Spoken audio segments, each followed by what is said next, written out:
ഞങ്ങൾ കാത്തിരിക്കായിരുന്നു സിനിമ തിയേറ്ററിലൊന്ന് വരണം, എന്നാ വരിക എന്നുള്ളത്. ഞങ്ങൾക്ക് ഭയങ്കര ഭാഗ്യമാണ് ഇപ്പോ ദുൽഖർ സൽമാൻ ചെയ്തതെന്ന് തോന്നുന്നു. അപ്പൊ എന്താന്ന് വെച്ചപ്പോൾ നമ്മൾ IFFK ഒന്ന് അയച്ചു നോക്കുന്നുണ്ട്.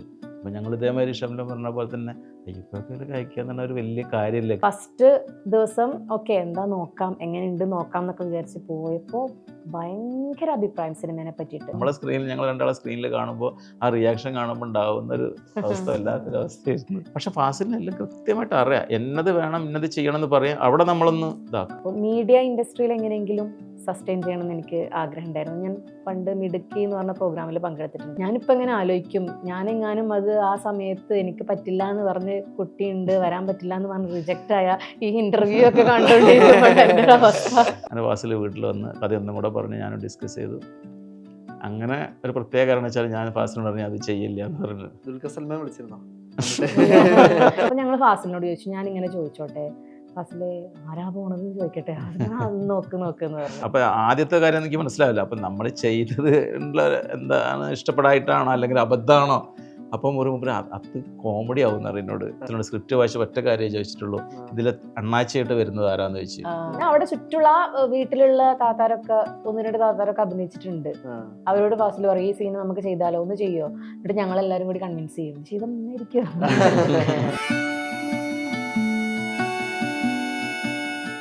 IFFK ഉൾപ്പെടെയുള്ള ഫിലിം ഫെസ്റ്റിവൽ അവാർഡുകൾ നേടി ഫെമിനിച്ചി ഫാത്തിമ തിയേറ്ററിലേക്ക് എത്തുന്നു. പ്രധാന താരങ്ങളായി അഭിനയിച്ച ഷംല ഹംസ, കുമാർ സുനിൽ രണ്ടുപേരും ക്യൂ സ്റ്റുഡിയോടൊപ്പം ചേരുന്നു. നമസ്കാരം. നമസ്കാരം. നമുക്ക് ആദ്യം തന്നെ ഈ കഴിഞ്ഞ വർഷം IFFK യാത്ര എന്ന് തുടങ്ങുകയാണെങ്കിൽ IFFKയുടെ ഈ സിനിമ കോമ്പറ്റീഷൻ വിഭാഗത്തിൽ 2 മലയാളം സിനിമയായിരുന്നു. ഒന്ന് ഫെമിനിച്ചി ഫാത്തിമയും പിന്നെ ഒന്ന് അപ്പുറം എന്ന് പറഞ്ഞ ഇന്ദുലക്ഷ്മി സംവിധാനം ചെയ്ത. നമുക്കറിയാം കോമ്പറ്റീഷൻ സെക്ഷനിൽ എപ്പോഴും സിനിമകൾക്ക് ഭയങ്കര തിരക്കായിരിക്കും തിരുവനന്തപുരത്ത് ഓഡിയൻസിന്. ഫസ്റ്റ് ഷോ കഴിഞ്ഞ മുതൽ തന്നെ പരക്കെ ഒരു സംസാരം, ഫെമിനിച്ചി ഫാത്തിമ ഇങ്ങനെ ഒരു ഇൻട്രസ്റ്റിംഗ് ആയ സിനിമ വന്നിട്ടുണ്ട് പറഞ്ഞാൽ അടുത്ത ഷോയിലൊക്കെ നമുക്ക് ബുക്കിംഗ് പോലും കിട്ടാത്ത രീതിയിലുള്ള തിരക്ക് അനുഭവപ്പെടുന്നു. എന്താ ശരിക്കും ഈ IFFKയിൽ നിങ്ങളുടെ ഒരു അനുഭവം എന്ന് പറഞ്ഞാൽ നിങ്ങൾ പ്രതീക്ഷിച്ചതിൽ നിന്ന് എത്രത്തോളം വ്യത്യസ്തമായിരുന്നു? ഏത് വിധത്തിലാണ് നിങ്ങളെ IFFK സ്വീകരിക്കപ്പെട്ടത്? ഞങ്ങള് പ്രതീക്ഷിച്ചിരുന്നു.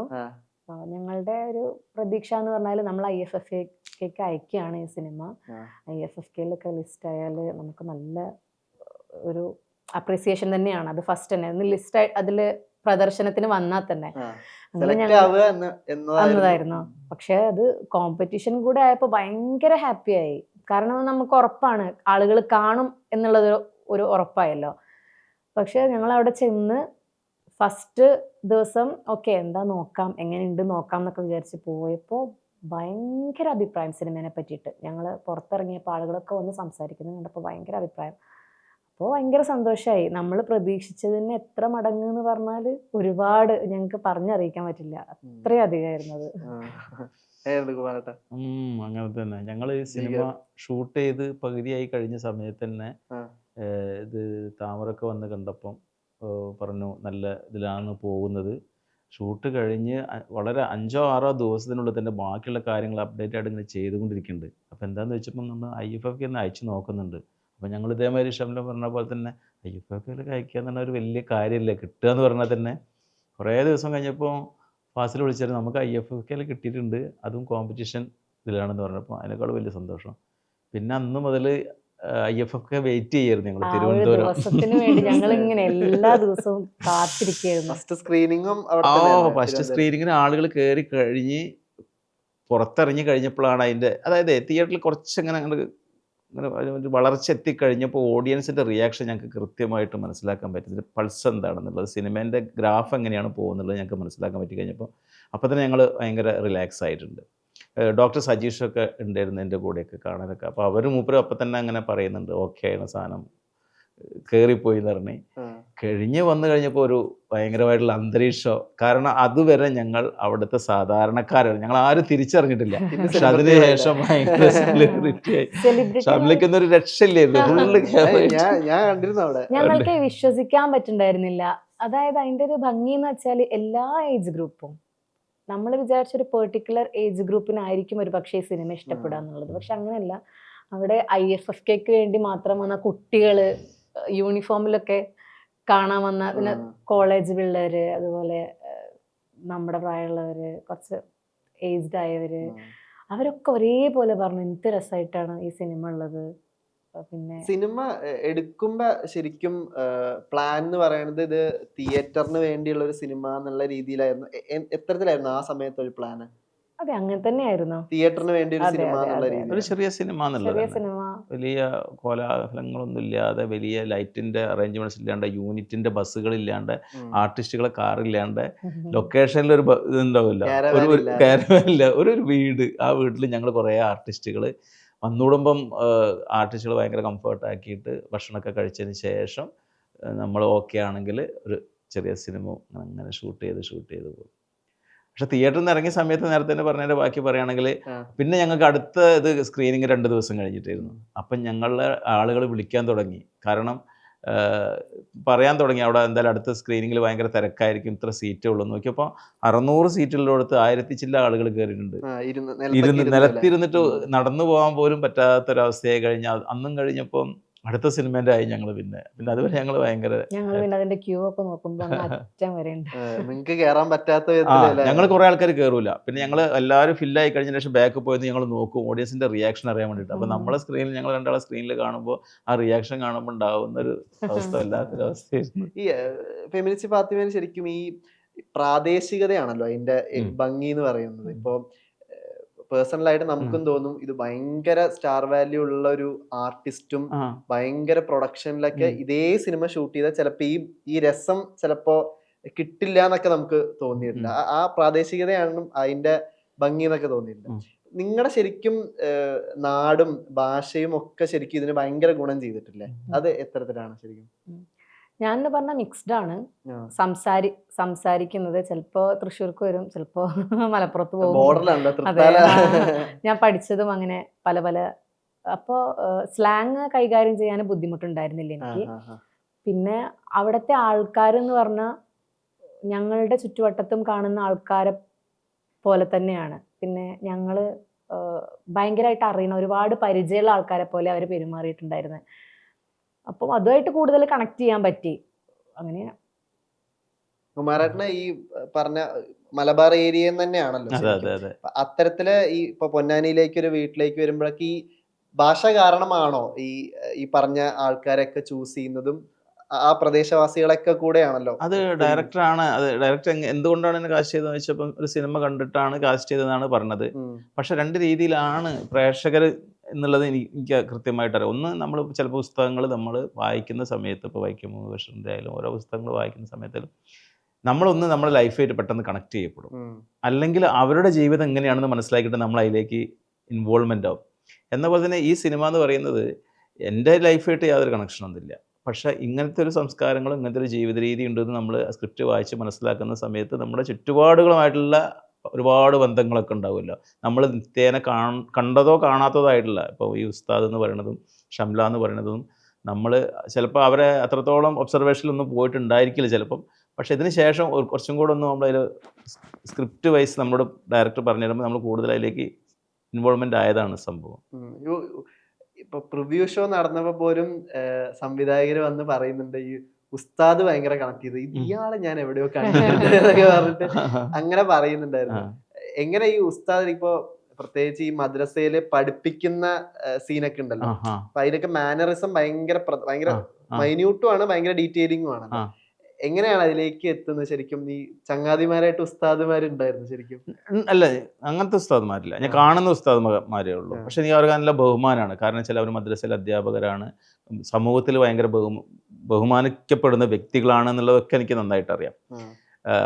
വ്യത്യസ്തമായിട്ടുള്ള ക്യാരക്ടറാണോ എന്ന് ചോദിച്ചു കഴിഞ്ഞാൽ വ്യത്യസ്തമായിട്ടുള്ള ക്യാരക്ടറാണെന്ന് എനിക്ക് പറയാൻ അറിയില്ലല്ലോ. നമ്മൾ ഇതേപോലെ ഞാൻ കാണുന്ന സമയത്ത് മറ്റുള്ളവരാണല്ലോ തീരുമാനിക്കുന്നത് ഉസ്താദിനെ പോലെ ഉണ്ട് എന്നുള്ളത്. പക്ഷേ ഈ സിനിമ ഷൂട്ട് ചെയ്യുന്നതിന് മുന്നേ ഞാൻ ഡയറക്ടറോട് പറഞ്ഞിട്ടുണ്ടായിരുന്നു, എൻ്റെ കോസ്റ്റ്യൂംസും എൻ്റെ അപ്പിയറൻസും ഞാൻ തന്നെ വന്നിട്ട് ചെയ്യാം. അങ്ങനെ ഷൂട്ടിംഗ് ലൊക്കേഷനിലേക്ക് പോകുന്നതിന് അപ്പിയറൻസ് ഞാൻ കറക്റ്റ് ചെയ്തിട്ടാണ് പോയത്. അവിടെ ചെന്നതിന് ശേഷമാണ് കോസ്റ്റ്യൂംസ് എടുത്തത്. ഇപ്പോൾ ഈ മദ്രസയിലെ കാര്യം ചോദിച്ചില്ലേ, ഞങ്ങളവിടെ മദ്രസയിൽ പോയിട്ട് ഞാൻ ആ ഉസ്താദിരിക്കുന്ന കസേരയിലിരുന്നു, ഡെസ്ക് ഉണ്ട്. ഞാൻ വെറുതെ നമ്മൾ റോഡിലൂടെ പോകുന്ന സമയത്ത് ഇവരെ പാട്ടുകളൊക്കെ കേൾക്കാറുണ്ട്, അറബിയിലുള്ള നീ പറവറുൻ്റെ അവറുല്ലും ആ വരികളൊന്നും അറിയില്ല, പക്ഷെ അതിന്റെ സംഗീതം എൻ്റെ മനസ്സിലുണ്ട്. അവറുവറുൻ്റെ ഇവറുല്ലും അത് നല്ലൊരു സംഗീത, ഒരു ഇമ്പം കേൾക്കുമ്പോൾ അതിനോടൊരു ഭക്തിയൊക്കെ തോന്നുമല്ലോ. അപ്പൊ അതൊക്കെ മനസ്സിലുണ്ട്. അത് ഞാൻ ഫസ്റ്റ് പാട്ട് പാടി, വെറുതെ ഇരുന്ന് പാട്ട് പാടി, ആ കുട്ടികളെ കയ്യിലെടുക്കാൻ വേണ്ടിയിട്ട്.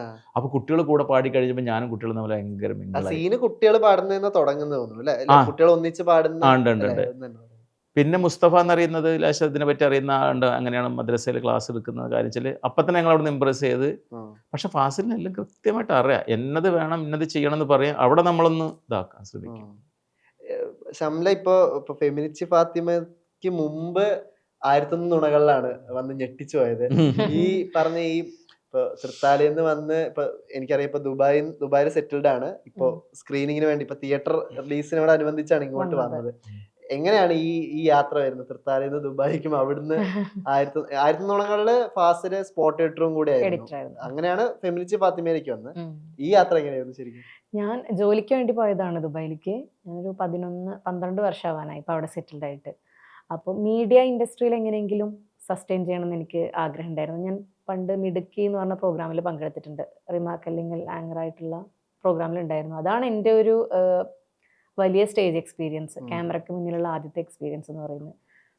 പക്ഷെ മീഡിയ ഫീൽഡിൽ നിൽക്കണം എന്നുള്ളതുകൊണ്ട് ഞാൻ ലിറിക്സുകൾ എഴുതാൻ തുടങ്ങി, പാട്ടുകൾ എഴുതാറുണ്ട്. അങ്ങനെ എൻ്റെ ചില പാട്ടുകളൊക്കെ ഞാൻ സിനിമയ്ക്ക് എഴുതണം എന്ന് വിചാരിച്ചിട്ട് എവിടെ എത്താണ്ടായപ്പോൾ സ്വന്തമായിട്ടൊരു യൂട്യൂബ് ചാനലൊക്കെ തുടങ്ങി, അതിൽ തന്നെ പ്രൊഡ്യൂസ് ചെയ്ത് പാട്ട് പാടിപ്പിച്ചിട്ട് അതിലങ്ങനെ ഇടാറായിരുന്നു. അങ്ങനെ അവിടെ ഒരു 1001 നുണകൾ എന്ന് പറഞ്ഞ സിനിമേൻ്റെ ഓഡിഷൻ ഉണ്ട് എന്ന് അറിഞ്ഞപ്പം ഫസ്റ്റ് ഐ ട്രൈഡ്, ലിറിക്സ് എഴുതി നോക്കാം എന്നായിരുന്നു എൻ്റെ പ്ലാന്. പക്ഷെ അതിന് ഓഡിഷൻ ഉണ്ടെന്ന് പറഞ്ഞപ്പം അങ്ങോട്ട് പോയി. എന്തോ ഭാഗ്യത്തിന് എനിക്ക് അതിൻ്റെ ഓഡിഷൻ അറ്റൻഡ് ചെയ്യാൻ പറ്റി. ദെൻ അവർ സെലക്ട് ചെയ്തു. ഫസ്റ്റ് ഓഡിഷൻ എനിക്ക് അറ്റൻഡ് ചെയ്യാൻ പറ്റില്ല, ഞാൻ നാട്ടിലായിരുന്നു. അപ്പം ഞാൻ അവരോട് റിക്വസ്റ്റ് ചെയ്തു, എനിക്കൊരു ചാൻസ് വേണം എന്ന് പറഞ്ഞിട്ട്. അങ്ങനെ അവർ അത് രണ്ടാമത്തെ ഓഡിഷൻ നോക്കാം എന്ന് പറഞ്ഞു. ചെന്നു, സലീം അഹമ്മദ് സാറൊക്കെ ഉണ്ടായിരുന്നു. അങ്ങനെ സെലക്ട് ആയതാണ് ആദ്യത്തെ സിനിമ. അങ്ങനെ ആദ്യത്തെ സിനിമയിൽ നിന്നാണ് പിന്നെ ഫാസിലിനെ പരിചയപ്പെടുന്നതും താമറിനെ പരിചയപ്പെടുന്നതും. 1001 നുണകളൊക്കെ ചെയ്യുന്ന സമയത്ത് ഈ ഫെമിനിച്ചി ഫാത്തിമയുടെ കഥ ഉണ്ടോ? ഇല്ല, കഥയില്ല. ഫെമിനിച്ചി ഫാത്തിമയുടെ കഥ ഇപ്പോ എൻ്റെ മോളുണ്ടായിട്ട് 3ാമത്തെ മാസമായപ്പോഴാണ് ഫാസിൽ എൻ്റെ അടുത്ത് ഈ സ്റ്റോറി പറയുന്നത്. അങ്ങനെ ഞാൻ പറഞ്ഞത് 6th month ആവട്ടെ, കാരണം എനിക്കിപ്പോൾ ചെറിയ കുഞ്ഞാണ്, എൻ്റെ ബെഡും ഒക്കെ പൊക്കേണ്ട സംഭവമല്ലേ, എന്തായാലും ഫിസിക്കലി നല്ല എഫേർട്ട് ഉള്ളതല്ലേ, ഒരു 6 month കഴിഞ്ഞിട്ട് നമുക്ക് നോക്കാം. പക്ഷെ എനിക്ക് ആ സ്റ്റോറി ഒരുപാട് ഇഷ്ടമായി. ഞാനിപ്പോൾ ഇങ്ങനെ ആലോചിക്കും, ഞാനെങ്ങാനും അത് ആ സമയത്ത് എനിക്ക് പറ്റില്ല എന്ന് പറഞ്ഞ് കുട്ടിയുണ്ട് വരാൻ പറ്റില്ല എന്ന് പറഞ്ഞ് റിജക്റ്റ് ആയ ഈ ഇന്റർവ്യൂ ഒക്കെ കണ്ടുകൊണ്ടിരിക്കുമ്പോൾ എൻ്റെ അവസ്ഥ. അപ്പം എന്തോ അങ്ങനെയാണ് ആ ഒരു ജേർണി. ലൈക്ക് ദുബായ്, അവിടെ നിന്ന് 1001 നുണകൾ, ആ ഒരു ടീം വഴി ഫെമിനിച്ചി ഫാത്തിമ. ദെൻ ഫെമിനിച്ചി ഫാത്തിമ ഷൂട്ട് ചെയ്തപ്പോ അപ്പോ കുഞ്ഞിനൊക്കെ എത്ര വയസ്സായിരുന്നു? 6 മാസം. 6 മാസം. എൻ്റെ ഉമ്മ ഉണ്ടായിരുന്നു എൻ്റെ കൂടെ ലൊക്കേഷനിൽ. പിന്നെ അതങ്ങനെ എനിക്ക് ഓർമ്മയുണ്ട്, ഈ തിരുവനന്തപുരത്ത് സ്ക്രീനിങ് കഴിഞ്ഞിട്ട് Q&Aയിലേക്ക് കുഞ്ഞിനെ എടുത്തിട്ടാണല്ലോ വന്നത്. ഭയങ്കര കയ്യടിയായിരുന്നു ആ സമയത്ത്. ആ ഷൂട്ട് സമയത്ത് ഭയങ്കര രസമായിരുന്നു. കാരണം വാവ ഉണ്ടായിരുന്നു കയ്യിൽ, അച്ഛനും അമ്മയും ഉണ്ടാവും കൂടെ. ഷംലയ്ക്ക് ഒരു റൂം കൊടുത്തിട്ടുണ്ട്. അപ്പോൾ കുട്ടീനെ ഇടയ്ക്ക് പോയി നോക്കണം. ഷംല റെഡി ആകുമ്പോഴേക്ക് ക്യാമറ സാധനങ്ങളൊക്കെ സെറ്റ് ആയി കഴിഞ്ഞാൽ ഡോറിന് പോയിട്ട് അസിസ്റ്റൻ്റ് മുട്ടും. അപ്പോൾ ഷംല വരും, വായിക്കും, ഇത് കഴിയും. അതുകൊണ്ട് ആ ഗ്യാപ്പിലാണ് ഇതൊക്കെ ഷൂട്ട് ചെയ്തത്. അപ്പോൾ വാവനെ കംഫർട്ട് ആക്കാന്നുള്ളത് നമുക്ക് ഏറ്റവും വലിയൊരു. വാവ കരഞ്ഞു കഴിഞ്ഞാൽ ഷംല അപ്പം ടെൻഷൻ ആവൂലേ, ഷൂട്ട് മുടങ്ങും. അല്ല, സ്വന്തം വാവ കരയുമ്പോഴേ അമ്മേൻ്റെ നെഞ്ഞല്ലേ എന്തിനാ കരയണമെന്നുള്ളതിനെ കൊണ്ട് അങ്ങനെ ഉള്ളൊരു ഇതുണ്ടായിരുന്നു. പക്ഷെ വളരെ രസകരമായിട്ട് തന്നെയാണ് മുന്നോട്ട് പോയത്. എത്ര ദിവസത്തെ ഇതായിരുന്നു അപ്പൊ ഷൂട്ട്? നമുക്ക് ഏകദേശം 1 മാസം ഉണ്ടായിരുന്നില്ലേ? 1 മാസത്തിന് ഫുള്ളില്ല, പക്ഷെ അതിനുള്ള ഗ്യാപ്പുകളൊക്കെ വന്നിട്ടുണ്ട്. നല്ല മഴയായിട്ട് പിന്നെ ഒരു പനി പിടിച്ചു. അങ്ങനെ പിന്നെ ഞാൻ 2-3 പ്രാവശ്യം വീട്ടിലേക്ക് വന്നിട്ടുണ്ട്. ഒരു 27 അത്ര, 1 മാസത്തിന്റെ അടുത്ത്. ഇപ്പൊ കുമാരേട്ടന്റെ ഇപ്പൊ ഫെമിനിച്ചി ഫാത്തിമയിലെ മുഴുവൻ ഒരുപാട് കഥാപാത്രങ്ങളുണ്ട്. ഫെമിലിയർ ആയിട്ടുള്ള ഫേസ് ഇപ്പൊ കുമാരേട്ടന്റെയും എനിക്ക് തോന്നുന്നു ഈ സൂറാത്തയുടെ മകളായിട്ട് അഭിനയിച്ച ബബിതയൊക്കെ കുറച്ച് ഭയങ്കര ഫെമിലിയർ ആയിട്ടുള്ള ഫേസ്. കുമാരേട്ടന്റെ ഈ പറഞ്ഞ യാത്ര എങ്ങനെയാണ്? ഇപ്പൊ നമ്മള് 18+ നസ്ലന്റെ അച്ഛനായിട്ട് കണ്ടിട്ടുണ്ട്. അങ്ങനെ മുഖം ഭയങ്കര പരിചിതമാണ്, നാടകത്തിൽ നിന്നാണ് വരുന്നത്. ഇതിലേക്ക് എങ്ങനെ എത്തുന്നത് ശരിക്കും? പിന്നെ ഇത് ഒരു ദിവസം താമർ താമറിനെ എനിക്ക് ആദ്യം അറിയാം. ഞാൻ ഈ 1001 നുണകളുടെ ഇതിന് കാണാൻ വേണ്ടിയിട്ട് എന്നെ വിളിച്ചിട്ടുണ്ടായിരുന്നു സലീം അഹമ്മദ് സാറെ ഓഫീസിലേക്ക്.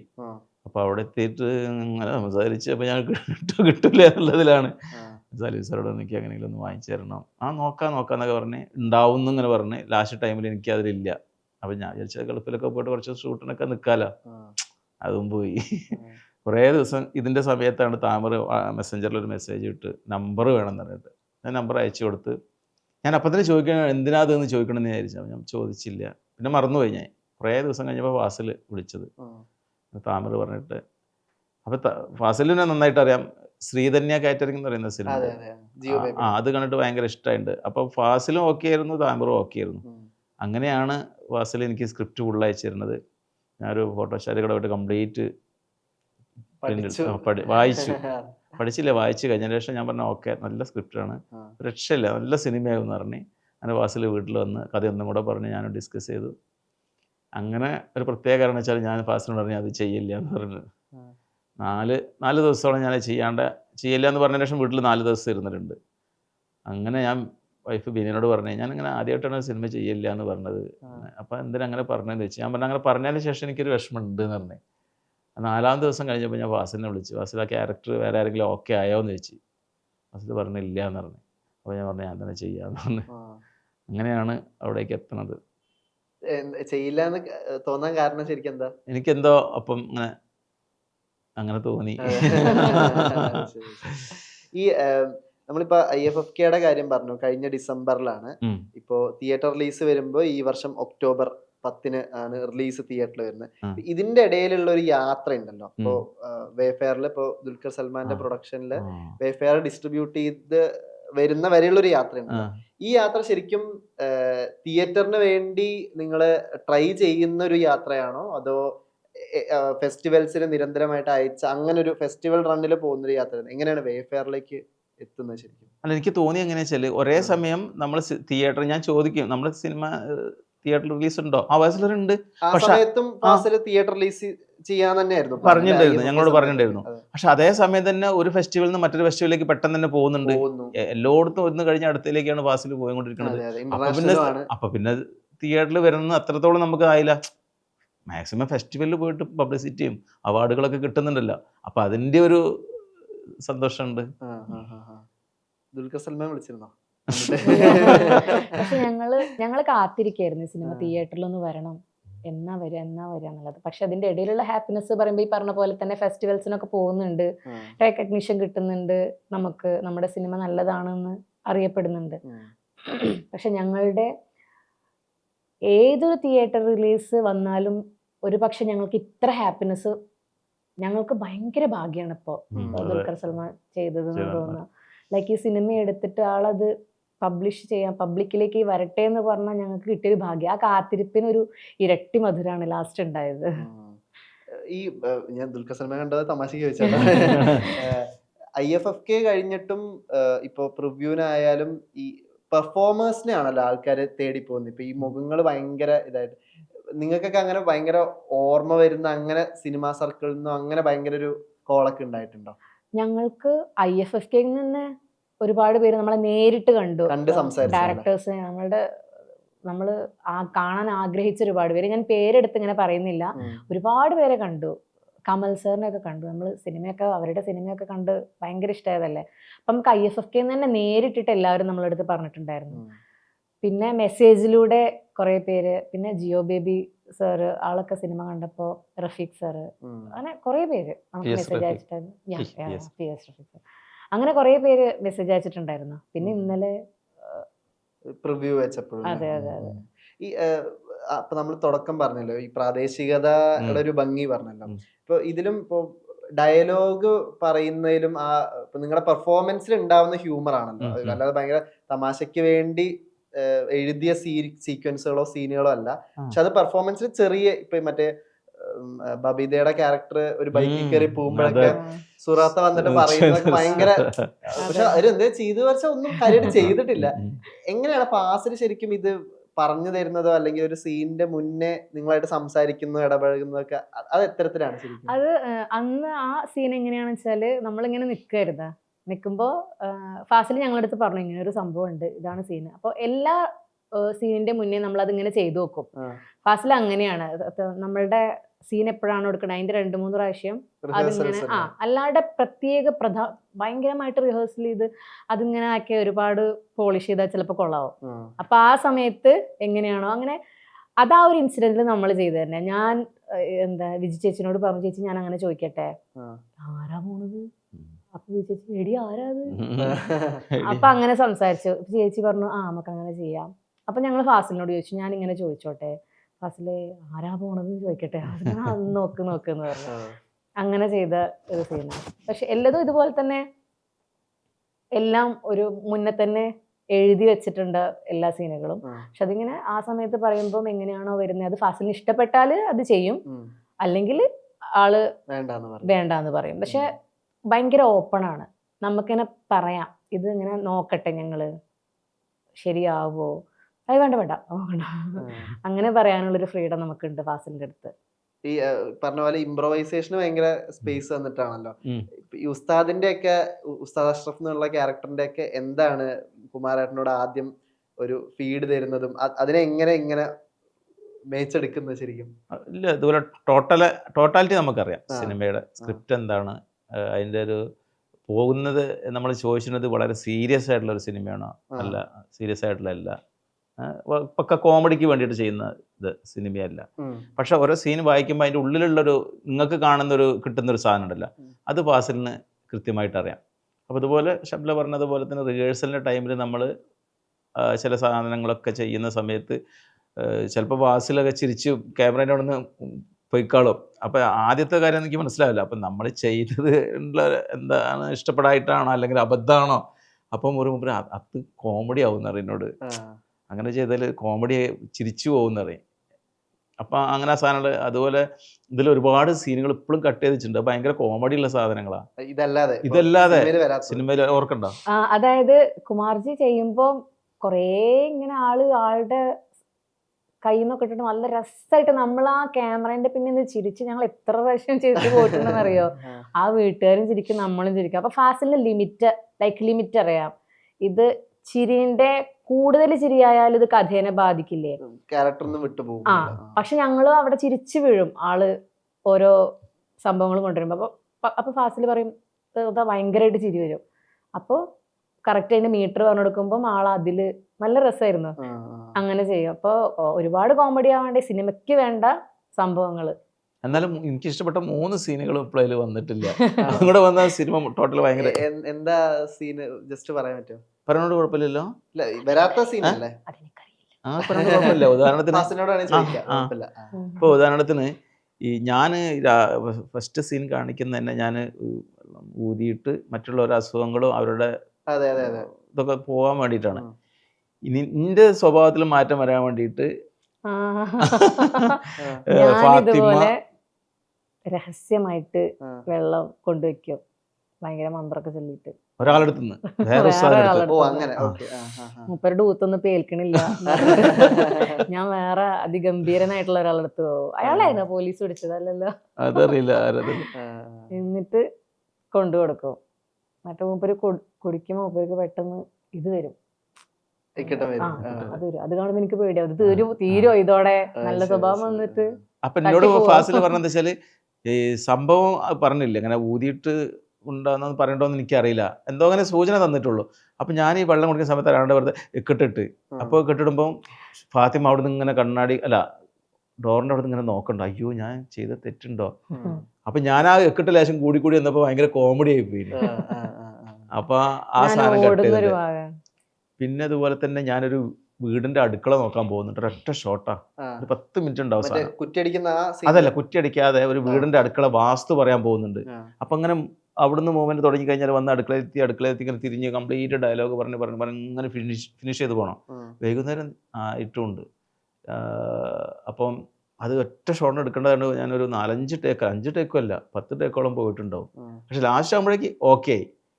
അപ്പൊ അതും അങ്ങനത്തെ സാധനങ്ങൾ സിനിമയിൽ വന്നിട്ടില്ല. പിന്നെ ഞാൻ ഈ പല്ലേക്ക് ഓർക്കണ്ട, ഇത് രാവിലെ തന്നെ ചീത്ത പറഞ്ഞിട്ടേ ബ്രഷ് എവിടെ എൻ്റെ പേസ്റ്റ് എവിടെ, അപ്പോൾ പേസ്റ്റ് അറിയ ചെക്കന്മാർ കളിച്ചിട്ടുണ്ടെന്ന് ചീത്ത പറയണ്ടേ, ഞാൻ അങ്ങനെ വലിയ കുഞ്ഞ വെറുതെ ഇങ്ങനെ 2-3 സ്റ്റൈല് സാധനം കാണിച്ച് വാസിൽ പക്ഷേ ഈ, കുമാരേട്ടന്റെ ഈ മീറ്റർ പിടിക്കല് ഭയങ്കര ഒരു നേരിയ മീറ്റർ ആണ്, ഇച്ചിരി ഓവറായ ഈ ലിമിറ്റ് വിട്ടു പോകും. നമുക്കും തോന്നിയിട്ടുണ്ട് ഇപ്പൊ ഈ പല സിനിമകളിലും ഈ ആണധികാരം കാണിക്കുന്നത് ഭയങ്കര വയലന്റ് ആയിട്ടോ അല്ലെങ്കിൽ ഒരു കയ്യാങ്കളിയിലേക്ക് മുതിർന്നിട്ട്, പക്ഷെ ഇതിൽ അങ്ങനെ ഇല്ല. എന്നാൽ പോലും ഈ പറയുന്നതിൽ ആണധികാരം ഉണ്ട് എന്ന് കാണിക്കുന്നുണ്ട്, പക്ഷെ അത് ഹ്യൂമറിലൂടെ കാണിക്കുന്നത്. അങ്ങനെ ഒരു പ്രത്യേക ഒരു മീറ്റർ ആണല്ലോ അത്. പെട്ടെന്ന് ഞങ്ങള് വളരെ വളരെ സീരിയസ് ആയിട്ടാണ് ഞങ്ങൾ ആ സീൻ ഞങ്ങൾ പിടിച്ചത്. അവിടെയൊക്കെ ഷംല വന്നിട്ട് ഭയങ്കരമായിട്ട് എന്നെ സപ്പോർട്ട് ചെയ്യും. കാരണം ഞാൻ ആദ്യം തന്നെ ഈ നടി ആരാണെന്ന് വെച്ചപ്പോൾ 1001 നുണകളുള്ള നടിയാണെന്ന് പറഞ്ഞു. അപ്പം ഞാൻ ആ സിനിമ അന്ന് കണ്ടില്ലേനി, ഞാൻ വേഗം പോയി സിനിമ കണ്ടു. അപ്പം ഗംഭീര ആക്ട്രസ് ആണ്. അപ്പം ഞാൻ എങ്ങനെ വിളിച്ചാൽ ഇവരെങ്ങനെയായിരിക്കും പ്രതികരിക്കുക, മുഖം കണ്ടിട്ടില്ല, നേരിട്ട് മുഖത്തോട് മുഖം കണ്ടിട്ടില്ലല്ലോ.